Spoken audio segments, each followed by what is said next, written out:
Welcome back, everyone. Is here. And today I've got some r/traumatize them back for you all. As per usual, I'll be reading the post, giving you my opinions, and I hope you do the same down in the comments below. And without further ado, let's jump right into it.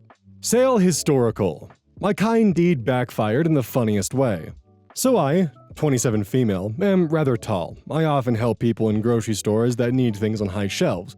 I just call it the tall tax. It's better to be kind to the short folks so they don't bust your shins. Well, one day after a rough day at work, I'm at the grocery store to get a few items.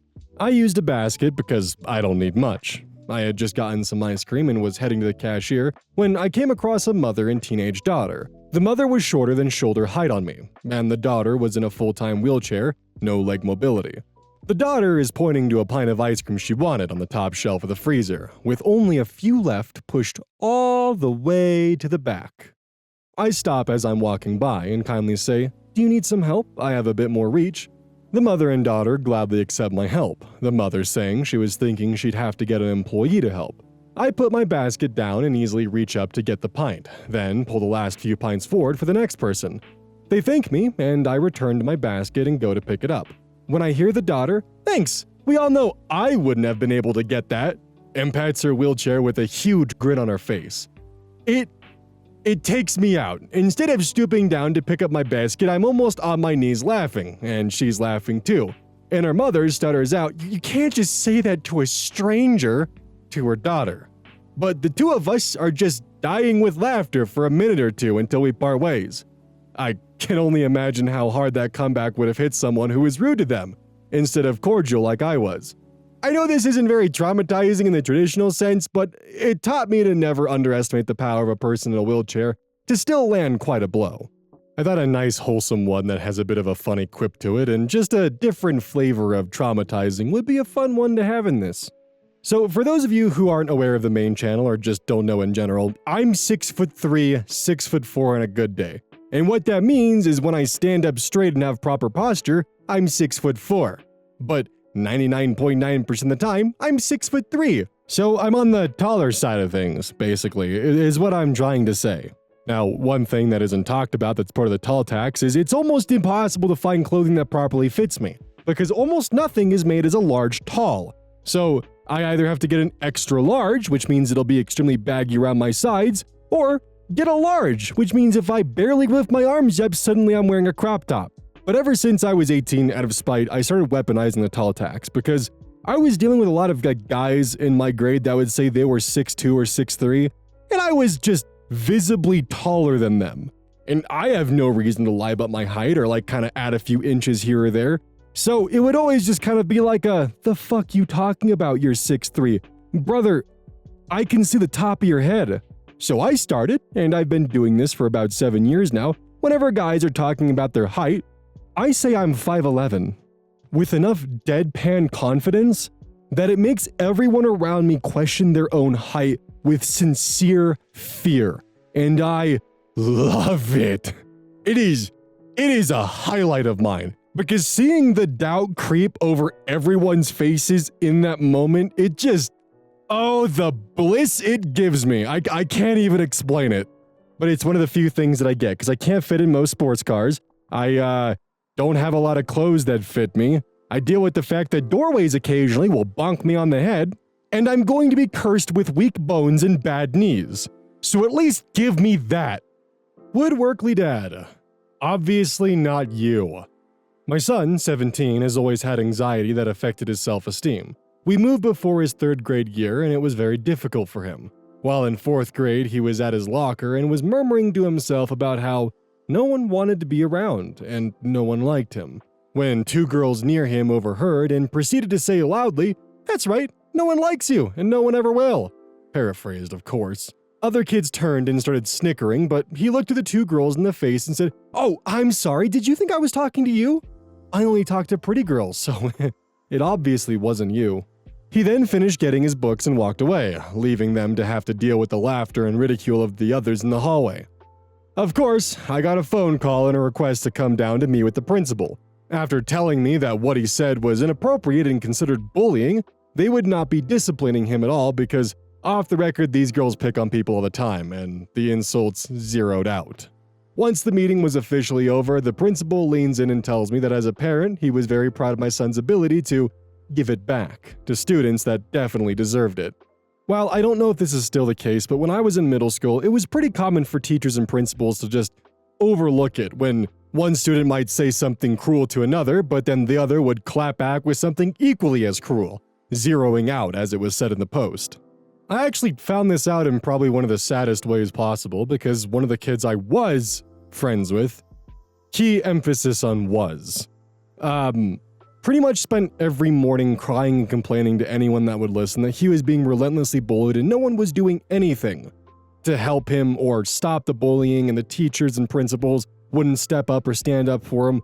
So me wanting to actually do something, I went to the office, went to our grades principal, and just told her to her face, like, hey, why aren't you doing anything about this? Like, we have all these signs put up for the Stop Bullying Speak Up Now campaign, and yet, like, we have a student that's trying to speak up about bullying, and he's saying that you guys aren't doing anything.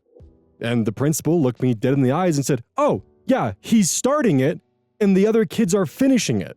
If anything, he's instigating the other kids to pick on him by calling them names and making fun of them. And then he can dish it out, but can't take it when it's dished back to him.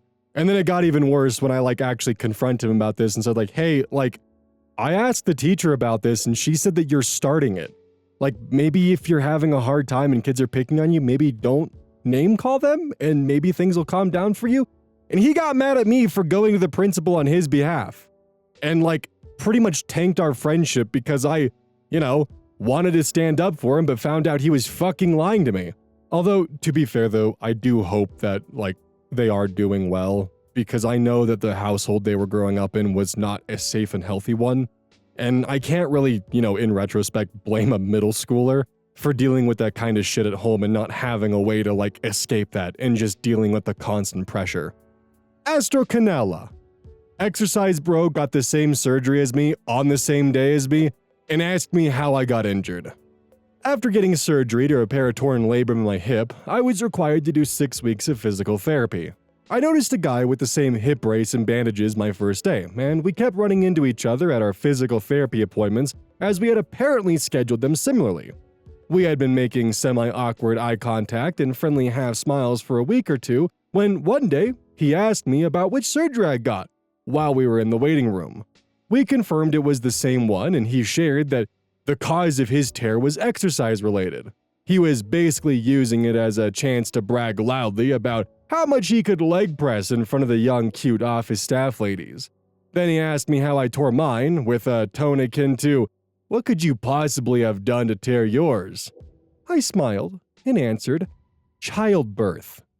He turned bright red and said, "Oh!" The office ladies laughed at him and told me how strong I must be. Exercise bro stared at his phone until I got called back. Honestly, this dude could have handled this 100 times more gracefully if he just took it on the nose and was like, "Oh damn, and I thought I had it bad," instead of cowering behind his phone. Because at that point, he's admitting defeat and admitting his entire point of asking loudly about the surgery was to boast and get attention from everyone around him. In my opinion, it's more admirable to confidently admit to your fuck-ups than to just kinda, slither away and hope no one notices. Posted by user KEYZ. Bully stepdad gets called out.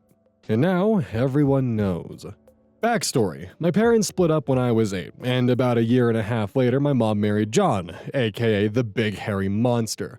I never liked John. He was an asshole, and even as a kid, I knew he was a misogynist.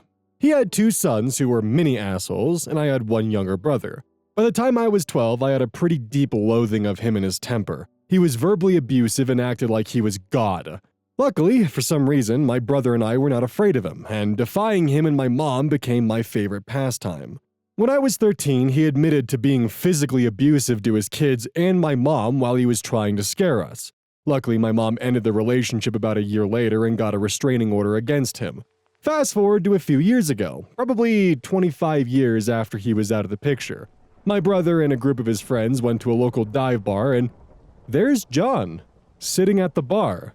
My brother sees him and points to him, then loudly shouts to his friends so the whole room can hear, "Hey look, that's the guy who used to hit my mom!" Everyone stops what they're doing and turns to look. It was a real-life pin-drop moment. He said John tried to disappear into his seat while my brother and his friends happily walked to the other side of the room and ordered drinks like nothing had happened. He slapped money on the bar and left without a word. I wish I could have been there. I've never been prouder of my brother. Okay, while this is a great revenge story, just in the process of reading that, it popped in my head like, what if that wasn't John? And that was just a dude that happened to kind of look like John 25 years later.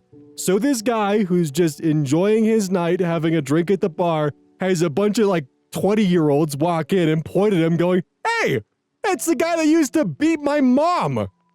Like, what? What do you do in that moment except for exactly what this guy did? Like, if that wasn't John, that guy was probably like, "Dude, why would you say that?" Because a lot can happen to someone's appearance in 25 years, but I've also been able to recognize people after 10 years of not seeing them. So it's not entirely a foreign concept to me that, yeah, that probably was John. It's just the funny thought crossed my mind of, what if that wasn't, and some dude just trying to enjoy his night got accused of being a wife beater? But if that was John, then he definitely deserved the public humiliation and scorn that night gave him, because he could probably never go back to that bar, and he'll have to find a new one. And honestly, a fun game of tag could take place where you visit every local bar around that same time and see if you could find John. Make his life miserable. Make a game out of it. Good grief, 9317. Girly girls can own and wield chainsaws. I live in the prairies of the Midwest US, summer 2024. We had a series of bad storms, tornadoes, and straight-line winds. One storm in particular was terrifying. There was a lot of tree damage. Our home was largely unscathed, but our neighbors all around us and some friends in our area had a lot of cleanup that needed to happen. Immediately after the storm, my husband and I went to buy a gas-powered chainsaw. We had to off-road in our SUV to get out and then back into our neighborhood. I was a country girl and my dad's shadow growing up, so I had handled chainsaws before, but never set up my own. With everyone outside in the neighborhood cleaning up, I went a couple of houses up to my wonderful and trusted neighbor and asked questions and got it started. Away we went, getting trees off cars and houses and out of roads. It was really nice seeing everyone work together. When I was done, I put a call out of FB and asked if anyone needed help cleaning up. A friend said she did, so I would come by and bring my chainsaw. There were quite a few people at her home. I brought one of 5 chainsaws. I brought my supplies and set everything down on her deck. I turned away from it to help with an in-progress cleanup because I was there to do any job needed, not just the job that involved me and my new gas-guzzling, tree-chewing love. A man I didn't know arrived, saw my unattended tools and grabbed my chainsaw and started messing with it. He was hitting all the wrong things to get it started, so I said, "Excuse me, but..." And that was all I got out. He interrupted me and in hardcore mansplainese said, "See, you gotta flip this switch here and then do this and then pull the chain and then hit the throttle and off she goes, but this one isn't starting. You need to really be careful with these things." I smiled and said, "Yes, I know. That chainsaw is mine, and actually you need to release the lock and prime it before it'll start. Let me show you." And I started it with one pull of the cord, throttled it a few times, then turned it off and said, "Do you want to try it?" And for the first time, I looked at his face. It has the mixed expression of, "What in the bizarro chainsaw massacre just happened?" and Girly Girl said, "What?" All he responded with was, "Ugh." I said, "If you can safely start it, I don't mind if you use it. There are a lot of jobs that need to be done, so I'm going to go back over here," and set my tool back down, locked in safe mode, and went back to work. He could not get away from me fast enough, and he stayed away from me for the rest of the day. PSA, girly girls can own and wield chainsaws. So this might just be because I grew up with my dad, but if someone ever picked up one of my gas-powered tools and just tried to start it immediately without asking who the owner was, asking for permission, or honestly just doing any of the due diligence to find out, like, how do I properly use this? I'd be pretty upset because anything gas-powered is just wildly different from brand to brand. I mean, the oil could be mixed with gasoline, so you have a blended mix, so that way the engine lubricates itself as it fuels itself, known as a two-stroke engine. There's a lot of different kinds of tool engines that you can run into. And it's just a good idea in general to familiarize yourself with what the tool needs, its startup sequence, what it requires. Sometimes if you're lucky enough, they'll have a nice little tutorial spelled out for you on the actual, chassis of the tool, but other times you're not so lucky, and it's just some vague runes you have to decipher and hope to God you get it right. And if you don't, you might flood the engine and fuck it up, and it might be out of commission for an hour or so. Granted, I'm also 100% self-taught on this, so if I make any mistakes, please correct me.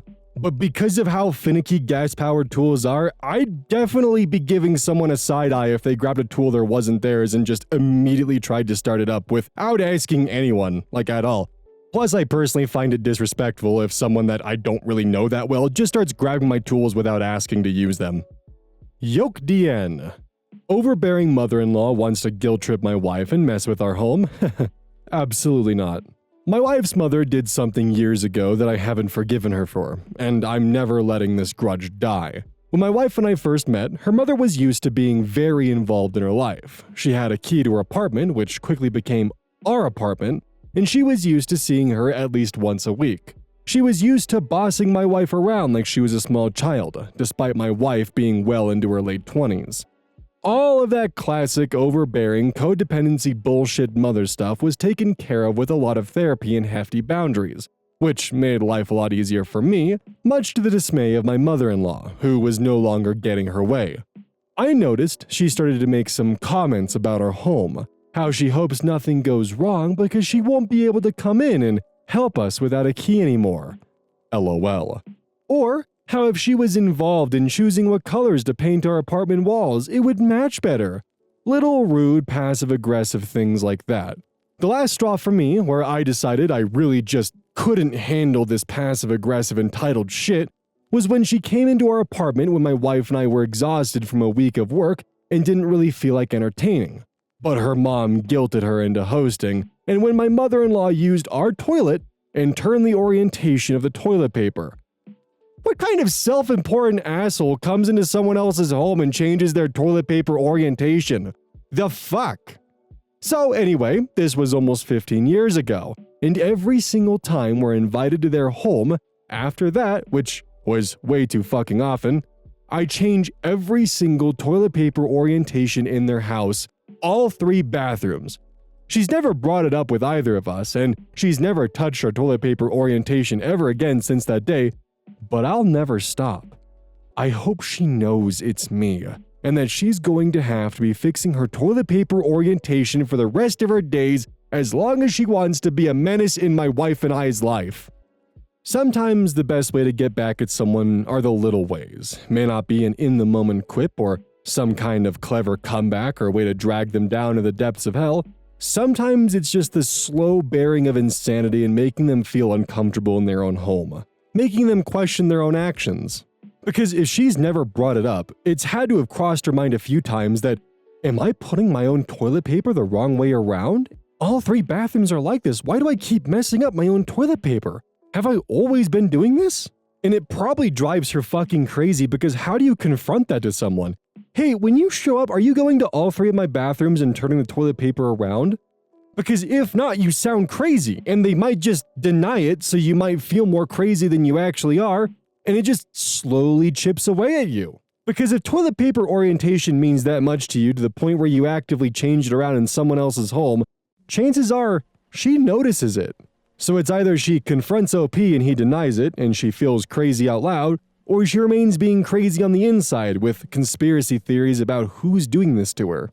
I've always been a really big fan of mind games like these, so this is definitely a win in my book. It's the best kind of way to get back at someone, because they will always be second-guessing themselves and too afraid to confront you on it. The first Nikki Talon. We don't need your input on what we're feeding the dog. One of my dog subreddits to which I belong has a strict policy on not commenting on dogs' weight. Talking about dogs' weight never ends well for anyone, and I recently had a run-in with another Redditor, reminding her of the rule. She felt it was within the dog's best interest to comment and didn't care about the person's feelings. I was going to share this story of why you don't provide unsolicited advice to people with her. But honestly, you guys would enjoy this more. My girlfriend found out her dog's cancer treatment wasn't working, and it was in the dog's best interest to let it go. We gave her dog one last great day, which involved going to a local burger joint one last time. This time, the dog also gets a burger. We sat in the back of her open SUV feeding the dog a burger. A middle-aged Karen walked up and told us that we're killing the dog by feeding it a burger. I'd been dealing with my own dog's declining health, so I wasn't having it. I told the woman the burger wasn't going to kill the dog, but the overdose of sedative later that day hopefully would. I then launched in at her about how the dog had lost her battle with cancer and we were going to have to put her down. We wanted to have one last good memory, and now, here she was, a Karen, sullying it. All she could do was sputter that she didn't know, and there was no way she could know. I told her the risk of upsetting someone who was dealing with a sick or dying dog was more significant than any benefit she would get by possibly correcting someone's behavior. She walked off sputtering, as you see in all those videos on Reddit when Karens get confronted. I feel remorse sometimes when I yell at people like that, but this time, I hope I traumatized that woman so badly that she doesn't ever get in people's business again.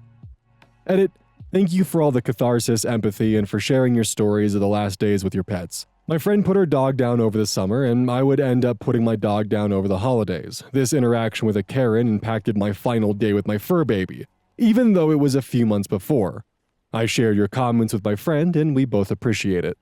Health advice when it comes to pets really is kind of a tricky situation. And I know you're probably thinking, no, it's not, Oz. Like, there's a very clear and obvious guideline for what you should and should not feed your pets.